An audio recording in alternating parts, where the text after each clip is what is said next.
Assalamualaikum warahmatullahi wabarakatuh. Kami dari kelompok 11 mata kuliah evaluasi pembelajaran bahasa dan sastra Indonesia ingin mempresentasikan makalah hasil pengerjaan kami. Kelompok kami terdiri dari Saudari Lulu Dewi Puspita, Saudara Alipudin Al-Ubaidillah, dan Saudari Linda Septianingrum. Materi pada kelompok kami ini yaitu pengelolaan penilaian acuan patokan atau biasa disebut PAP. Pengertian pengelolaan penilaian acuan patokan atau PAP. Penilaian acuan patokan atau PAP atau dapat disebut dengan Criterion Reference Evaluation adalah suatu penilaian dengan cara membandingkan sebuah skor yang diperoleh seseorang dengan suatu standar yang sifatnya mutlak, yang mengacu pada sebuah kriteria pencapaian tujuan atau KPT yang telah ditetapkan sebelumnya. Praja 2017. Penilaian acuan patokan atau PAP adalah model pendekatan yang mengacu pada suatu kriteria pencapaian tujuan atau KPT yang telah ditetapkan sebelumnya. Pada proses pengukuran ini, siswa dikooperasikan dengan kriteria yang telah ditentukan terlebih dahulu dalam tujuan instruksional, bukan dengan penampilan siswa yang lain. Keberhasilan dalam prosedur acuan patokan tergantung pada penguasaan materi atas kriteria yang telah dijabarkan dalam item-item pertanyaan guna mendukung tujuan instruksional. Tujuan penilaian acuan patokan atau PAP. Tujuan PAP adalah untuk mengukur secara pasti tujuan atau kompetensi yang ditetapkan sebagai kriteria keberhasilannya. Penilaian acuan patokan sangat bermanfaat dalam meningkatkan kualitas hasil belajar, sebab peserta didik diusahakan untuk mencapai standar yang telah ditentukan. Dan hasil belajar peserta didik dapat diketahui derajat pencapaiannya. Untuk menentukan batas lulus passing grade, dengan pendekatan ini, setiap skor peserta didik dibandingkan dengan skor ideal yang mungkin dicapai oleh peserta didik. Manfaat penilaian acuan patokan atau PAP. Menurut Paine 1974 dalam bukunya Asmawi Zainul, penerapan PAP dapat dimanfaatkan antara lain: 1. Penempatan seseorang dalam rentetan kegiatan belajar. 2. Untuk mendiagnosis kemampuan seseorang dalam pembelajaran. 3. Jika dilakukan secara periodik dapat digunakan untuk memonitor kemajuan setiap anak didik dalam proses pembelajaran. Secara berkelanjutan dapat diketahui status seseorang dalam suatu rentetan kegiatan belajar. Akhirnya dapat memacu atau memotivasi semangat baca siswa. Yang keempat, kemampuan masing-masing anak didik untuk menyelesaikan kurikulum secara kumulatif akan dapat menentukan keterlaksanaan kurikulum. Kelebihan penilaian acuan patokan atau PAP. Dalam menggunakan PAP ini, guru dapat mengetahui beberapa orang siswa yang tingkat penguasaannya tinggi, sedang, maupun rendah. Maka guru tersebut akan dapat melakukan upaya-upaya yang dipandang perlu agar tujuan pengajaran dapat tercapai secara optimal.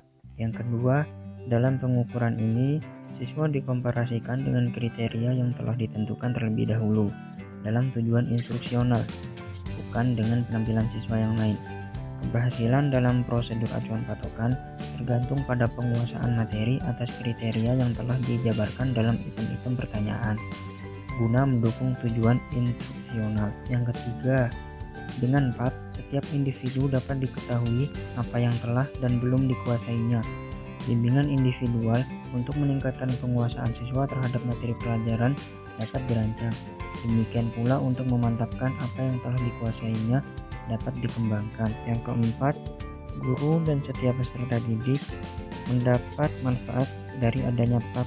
Melalui PAP, berkembang upaya untuk meningkatkan kualitas pembelajaran dengan melaksanakan tes awal atau pre-test dan tes akhir atau post-test. Perbedaan hasil tes akhir dengan tes awal merupakan petunjuk tentang kualitas proses pembelajaran. Yang terakhir, penilaian acuan patokan dapat digunakan untuk menghindari hal-hal yang tidak diinginkan, misalnya kurang terkontrolnya penguasaan materi, terdapat siswa yang diuntungkan atau dirugikan. Bab ini menggunakan prinsip belajar tuntas atau mastery learning. Kemudian kelemahan penilaian acuan patokan atau PAP. PAP ini tidak dibenarkan untuk digunakan dalam pengolahan atau penentuan nilai hasil tes sumatif, seperti pada ulangan umum dalam rangka mengisi rapot, pada ujian akhir dalam rangka mengisi nilai ijazah, maupun penentuan kelulusan seperti yang terjadi pada ujian akhir nasional yang banyak menuai kontroversi. Kemudian, dengan penerapan penilaian patokan dalam tes sumatif biasa menyebabkan sebagian besar siswa dinyatakan tidak naik kelas. Kelemahan lain adalah bahwa apabila butir-butir soal yang dikeluarkan terlalu sukar, maka siswa betapapun pandainya akan memperoleh nilai rendah. Sedangkan jika butir-butir soal terlalu yang rendah, mahasiswa betapa bodohnya pun akan memperoleh nilai-nilai yang tinggi. Yang terakhir ialah langkah-langkah penilaian acuan patokan. Terdapat dua langkah yang mudah dan cepat, yaitu yang pertama menyiapkan pedoman penilaian dan yang kedua menentukan nilai dan ketuntasan berdasarkan pedoman nilai dan KKM. Pedoman yang digunakan sudah menjadi kesepakatan, misalnya kesepakatan satu sekolah, kesepakatan satu kecamatan, kesepakatan satu kabupaten, atau mungkin tingkat nasional. Pedoman nilai ini ditentukan dan disepakati sejak awal pembelajaran yang selanjutnya digunakan dalam proses evaluasi pembelajaran. Sementara itu, KKM atau kriteria ketuntasan minimal ditentukan dengan penghitungan tertentu dan disepakati oleh guru mata pelajaran masing-masing juga pada awal pembelajaran. Selanjutnya digunakan sebagai pedoman penentuan ketuntasan atau kelulusan siswa.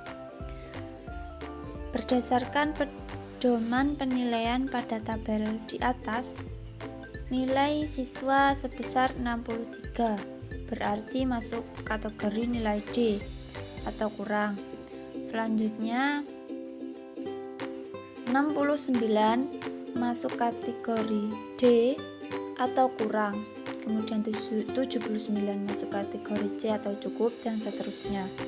Selanjutnya keputusan ketuntasan sesuai dengan kesepakatan KKM dari guru mata pelajaran. Misalnya kalau KKM 75 berarti siswa bernama Adi yang nilainya 63 tadi tidak tuntas, Aisyah nilainya 69 tidak tuntas, dan Alifa 79 tuntas, dan seterusnya.